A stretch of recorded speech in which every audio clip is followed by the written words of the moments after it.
நீங்கள் பார்த்து கொண்டிருப்பது உங்கள் ரேமா டிவி. இது சத்தியத்திற்கு சாட்சி.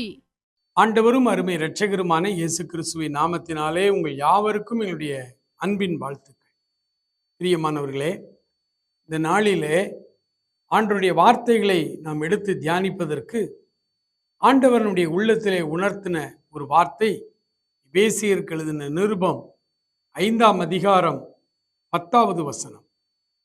கர்த்தருக்கு பிரியமானது இன்னதென்று சோதித்துப்பார். கர்த்தருக்கு எது ரொம்ப பிரியமான காரியம்? ஆண்டவருக்கு பிரியமான காரியத்தை செய்வதினாலே அநேக ஆசீர்வாதங்களை ஆண்டவர் நமக்கு வைத்திருக்கிறார். அவருக்கு பிரியமாய் நாம் நடந்து கொள்ளும் பொழுது நம்முடைய நடைகளை பிசகாதபடி, நாம் மறுபடியும் பாவத்தில் இடறி விழாதபடி நம்மை பாதுகாக்கிறார். நம்முடைய தேவைகளை அவர் சந்திக்கிறார். நம்முடைய பிரச்சனைகளிலே அவர் நமக்கு ஆறுதலாய் இருக்கிறார். நடக்க வேண்டிய வழி இதுவே, இதிலே நடவுங்கள் என்று அவர் நம்மை நித்தமும் நம்மை நடத்துகிற தேவனாய் இருக்கிறார். பிரியமானவர்களே, அவருக்கு பிரியமானது என்னதென்று சொல்லி வேதத்தை வாசிக்கும் பொழுது நிறைய காரியங்களை பார்க்கிறோம். அவருக்கு எது பிடிக்கும்? அவருக்கு பிரியமான பிள்ளையாய் நாம் நடந்து கொள்ளும் பொழுது அவர் நம்மை கௌரவப்படுத்தி கனப்படுத்தி நம்மை தேசத்திலே உயர்ந்த நிலைமையிலே அவர் வைக்கிறார். அவருடைய பிள்ளைகளுக்கு அந்த ஆளுமையை கொடுக்கிறார். எலியா அவருக்கு பிரியமாய் நடந்து கொண்டார். எலியா சொல்லுகிறார், என் வார்த்தையின்படியே அன்றி மழையோ பனியோ பெய்யும் அல்லது பெய்யாது. ஒரு தேசத்தின் மேல் பெய்ய வேண்டிய மழை அது இயற்கை. அந்த இயற்கை கூட தன்னுடைய கட்டுப்பாட்டிலே வைத்திருக்கிறேன் என்று எலியா சொல்லுகிறார். அதை நிகழ்த்தியும் காண்பித்தார். ஆண்டவர் அப்படி செய்தார். என்ன காரணம்? அவருக்கு பிரியமாய் நாம் நடந்து கொள்ளும்போது இயற்கை கூட நமக்கு வசப்படும். நாம் எந்த தேசத்திலே வாழ்கிறோமோ அந்த தேசத்திற்கு ஆசீர்வாதமாய் நாம் வாழ்வோம். அப்படினால் அவருக்கு எது ரொம்ப பிடிக்கும்? ஒருவேளை ஆண்டவரிடத்திலே போய், ஆண்டவரே உங்களுக்கு எது ரொம்ப பிடிக்கும்? உலகமா, பணமா, நகையா, உமக்கு எது ரொம்ப பிரியம் என்று நீங்கள் ஆண்டவரிடத்துல கேட்பீர்களானால் என்ன சொல்லுவார்? சாமுவேல் என்று பரிசுத்தவான் வாழ்ந்தார். மிகப்பெரிய சுவிசேஷகர். நிறைய வாலிபர்கள் தங்கள் வாலிப நாட்களிலே அவர் மூலமாய் ஆண்டவரை ஏற்றுக்கொண்டு இன்றைக்கும் உலகமெங்கும் ஊழியர்கள் பிரகாசித்துக் கொண்டிருக்கிறார்கள். சாமுவேல் ஐயா ஒரு நாள் பிரசங்கத்தை நான் கேட்க நேர்ந்தது. அவர் இவ்விதமாய் பேசினார். ஆண்டவரிடத்துல போய், ஆண்டவரே உங்களுக்கு யாரை ரொம்ப பிடிக்கும்? உங்களுடைய சொந்த குமாரனாகிய இயேசு கிறிஸ்துவை பிடிக்குமா? எது உமக்கு ரொம்ப பிடிக்கும் என்றார். ஆண்டவர் என்ன சொல்வார் தெரியுமா? சங்கீதம் 149ஆம் சங்கீதம் 4வது வசனத்தை எடுத்து வாசி என்று சொல்வார். 149ஆம் சங்கீதம் 4வது வசனத்தை உங்களுக்காக நான் வாசிக்கிறேன். கர்த்தர் தம்முடைய ஜனத்தின் மேல் பிரியம் வைக்கிறார். சாந்த குணமுள்ளவர்களை ரட்சிப்பினால் அலங்கரிக்கிறார். கர்த்தர் தம்முடைய ஜனத்தின் மேல் பிரியம் வைக்கிறார். எவ்வளவு அருமையான வார்த்தை! அவர் சொல்லுவாராம், சாமுவேல் ஐயா சொன்னது. ஆண்டவர்கிட்ட கேட்டாண்ட சொல்லுவாராம், என் ஒரே பேரான குமாரனாகிய இயேசு கிறிஸ்துவை விட, அப்படின்னு என்னதுமா, என்னை விட எனக்கு உன்னை ரொம்ப பிடிக்கும். அவர்தானே குமாரனாய் இந்த பூமிக்கு வந்தார். சொந்த குமாரனாகிய இயேசு கிறிஸ்துவை நேசிப்பதை விட எனக்கு இந்த உலக மக்கள் ரொம்ப பிடிக்கும். பாவிகள் தான். ஆனால் அவர்கள் என் பிள்ளைகள். ஆதாம் ஏவாள் மூலமாய் வந்த சந்ததி, என் ரூபத்தின்படி என் சாயலின்படி இருக்கிற பிள்ளை. ஆண்டவர் இந்த உலகத்தையும் உலகத்தில் உள்ள உங்களையும் எவ்வளவு நேசிக்கிறார் என்று பாருங்கள். கர்த்தர் தம்முடைய ஜனத்தின் மேல் பிரியம், உலகமெங்கும் அவருடைய பிள்ளைகள் அத்தனை பேரையும் அவர் அதிகமாய் நேசிக்கிறார். அத்தனை பேரும் அவருடைய பிள்ளைகள் தான். ஆனால் இந்த வசனத்துல ஒரு வார்த்தை இருக்கிறது, நாம் கவனிக்க வேண்டும். கர்த்தர் தம்முடைய ஜனத்தின் மேல் பிரியம் வைக்கிறார். அவருடைய ஜனம் என்றால் யார்? இஸ்ரவேல் மக்களா? யூதர்களா? அவருடைய மக்கள். அப்ப இந்த உலகமெங்கும் அவருடைய பிள்ளைகள் தான். அதுல அவருக்கு பிடிச்ச பிள்ளைகள் யாருன்னா ஒரு கூட்ட பிள்ளைகள் அவருக்கு ரொம்ப பிடிச்ச அந்த பிள்ளைகளுடைய கூட்டத்துல நீங்க இருக்கீங்களா? அதுதான் இன்றைய தியானம்.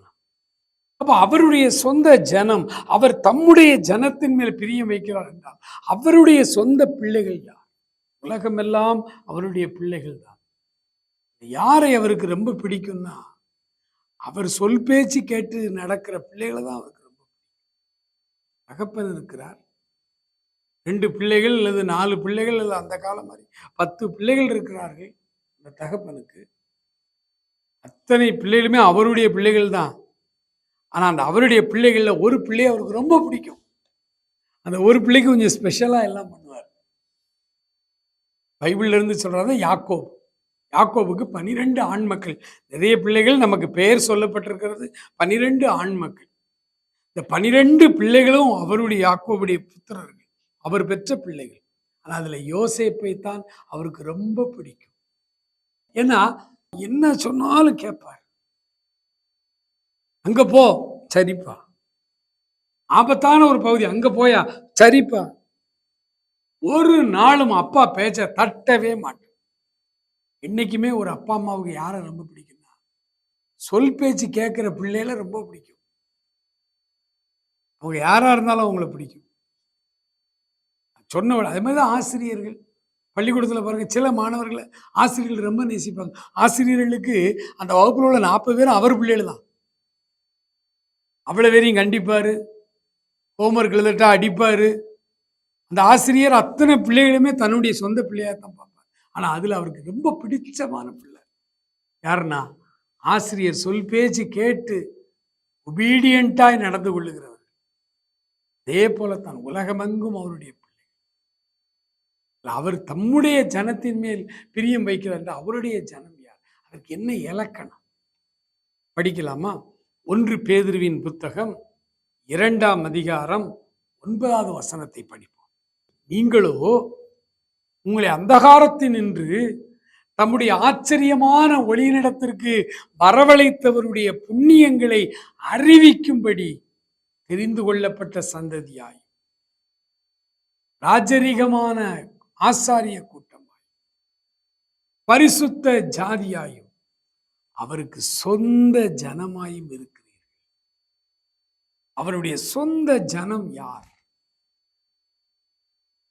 அவருடைய சொந்த பிள்ளைகள் யார் அப்படின்னா இஸ்ரவேலர்கள் மட்டும் இல்லை, அல்லது இஸ்ரவேலர்கள் இல்லை, யூதர்கள்.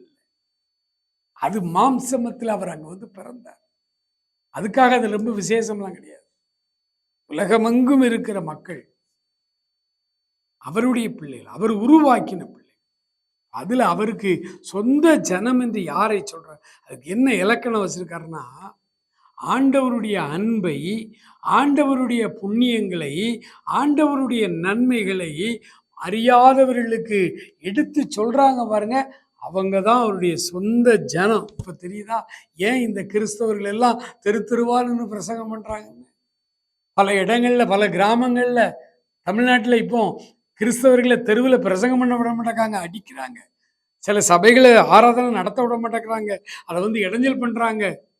காவல்துறை உதவியோடு கூட இந்த காரியங்கள் பல இடத்துல நடக்குது. சில இடங்கள்ல மட்டும்தான் காவல்துறை சட்டத்தின்படி நடந்து கொள்ளுகிறது. பல இடங்கள்ல கிறிஸ்தவர்களுக்கு எதிராய்த்தான் இன்றைக்கு காரியங்கள் நடந்து கொண்டிருக்கிறது, தமிழ்நாட்டில் கூட. தமிழ்நாட்டில் படிப்பறிவுள்ள தமிழ்நாட்டிலே இப்படி இருந்ததுன்னா படிப்பறிவில் குறைந்த மற்ற வட மாநிலங்களை நம்ம என்ன சொல்லணும்? இவ்வளவு பிரச்சனை இருந்தாலும், இவ்வளவு வேதனைகள் இருந்தாலும், அடிக்கிறாங்க, நம்மளை கொல்லுறாங்க, இப்படி சூழ்நிலைகள் இருந்தாலும் ஊழியங்கள் தடையில்லாமல் நடந்து கொண்டே இருக்கிறது. கிறிஸ்தவர்கள் ஆண்டவருடைய அன்பை சொல்லிக்கொண்டே இருக்கிறாங்க. ஏன் தெரியுமா? அவருடைய புண்ணியங்களை யார் அறிவிக்கிறாங்களோ அவர்கள்தான் அவருக்கு சொந்த ஜனம். எல்லாரும் அல்ல. சர்ச்சுக்கு வருகிற கிறிஸ்தவர்கள் எல்லாரும் அவருக்கு சொந்த ஜனமா? இல்ல, கிடையவே கிடையாது. ஆலயத்துக்கு வருகிற கிறிஸ்தவர்கள் எல்லாருமே அவருடைய சொந்த பிள்ளைகளா? கிடையாது. ஊழியம் செய்கிற எல்லா ஊழியர்களும் அவருக்கு சொந்த பிள்ளைகளா? கிடையாது. அவருக்கு சொந்த ஜனம்னுக்கு ஒரு இலக்கணம் வச்சிருக்காரு. பரிசுத்த ஜாதி. அவங்க இந்த ஜாதி அந்த ஜாதி கிடையாது, பரிசுத்த ஜாதி. பரிசுத்த ஜாதி. இன்றைக்கு சிவகங்கை மாவட்டத்தில் காரைக்குடி அந்த பகுதிகளில் நீங்க போனீங்கன்னா ஆண்டவருடைய ரட்சிக்க அனுபவத்தை பெற்று ஆவிக்குரிய சபைகள்ல இருக்கிற சபை மக்கள்கிட்ட போய் நீங்க பொண்ணு கேட்டாலும் சரி, பொண்ணு எடுத்தாலும் சரி, பொண்ணு கொடுக்கணும் சரி, ஜாதி கேட்டா பொண்ணு எடுக்க முடியாது, பொண்ணு தரமாட்டாங்க. ஏன்னா அவர்கள் சொல்வார்கள், நாங்கள் ரட்சிக்கப்பட்டவர்கள், அவருடைய சொந்த ஜனம், நாங்க, எங்களுக்கு ஒரே ஜாதி தான், நாங்கள் பரிசுத்த ஜாதி. இன்றைக்கும் அப்படி இருக்கிறாங்க. நிறைய சபைகள் அப்படி இருக்கிறது. யார் அவருக்கு சொந்த ஜனம் என்றால் அவருடைய அன்பை, அவருடைய இரக்கத்தை, அவருடைய நன்மைகளை, அவருடைய குணங்களை, நல்ல காரியங்களை மற்றவர்களுக்கு சுவிசேஷமாய் எடுத்து சொல்லுகிற மிஷனரிகள். ஆண்டவருடைய அன்பை மற்றவர்களுக்கு சொல்லுகிற ஆண்டவருடைய அவர்கள் தான் அவருடைய சொந்த பிள்ளை. அவர்களைத்தான் அவர் அதிகமாய் பிரியம் வைக்கிறார். உலகமெங்கும் இருக்கிற இந்த ஜனங்கள்ல அவருடைய பிரியத்திற்குரிய பிள்ளைகளாய் நீங்கள் மாற வேண்டுமானால் உங்களை ஆண்டவருக்கு ஒப்புக் கொடுக்க வேண்டும். அவர் மூலமாய் நீங்கள் பெற்ற நன்மைகளை கட்டாயம் மற்றவர்களுக்கு சொல்ல வேண்டும்.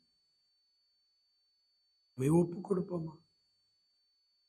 மகா இரக்கமுள்ள எங்கள் ஆண்டவரே, நன்றி நிறைந்த உள்ளத்தோடு நாங்கள் துதிக்கிறோம், ஸ்தோத்திரிக்கிறோம்.